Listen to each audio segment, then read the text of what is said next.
Hello मंडळी, स्वागत आहे माझ्या आजच्या ब्लॉगमध्ये. आणि आज मी माझा महिन्याचा खर्च आणि बचत किती होते ते ह्या व्हिडिओद्वारे सांगणार आहे. तर आपला महिन्याला खर्च किती असतो, तर आम्ही सुरुवात करणार आहे गॅसपासून.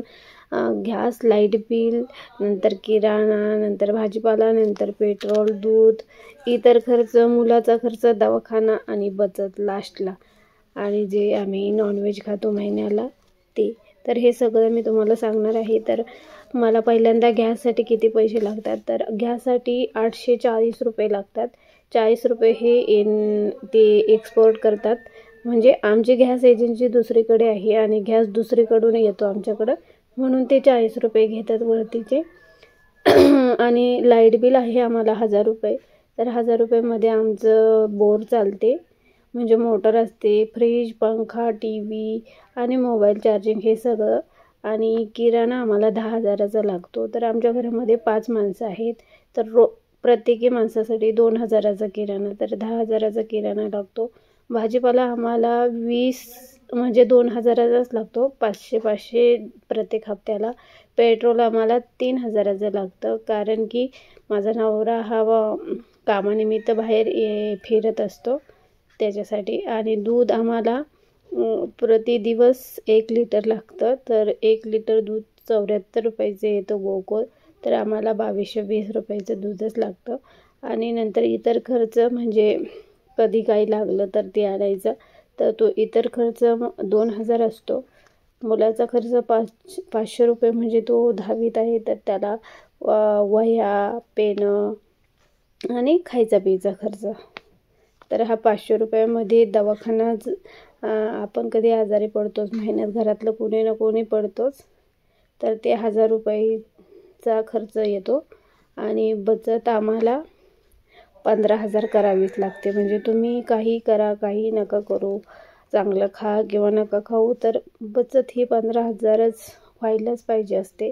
कारण आमच्यावर बी लोन आहे आणि लोनचेच 15,000 महिन्याला कट होतात. तर आणि त्याच्यामध्येच आम्हाला नॉनव्हेज पण लागतं. तर नॉनव्हेजमध्ये आम्हाला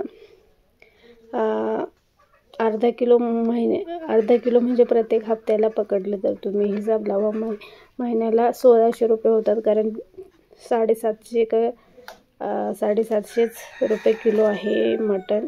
तर जर महिन्याची आमची कमाई 40,000 आहे, तर 25,000 आमचा खर्चच आहे आणि 15,000 रुपये उरतात, ते आम्ही लोनचे भरतो.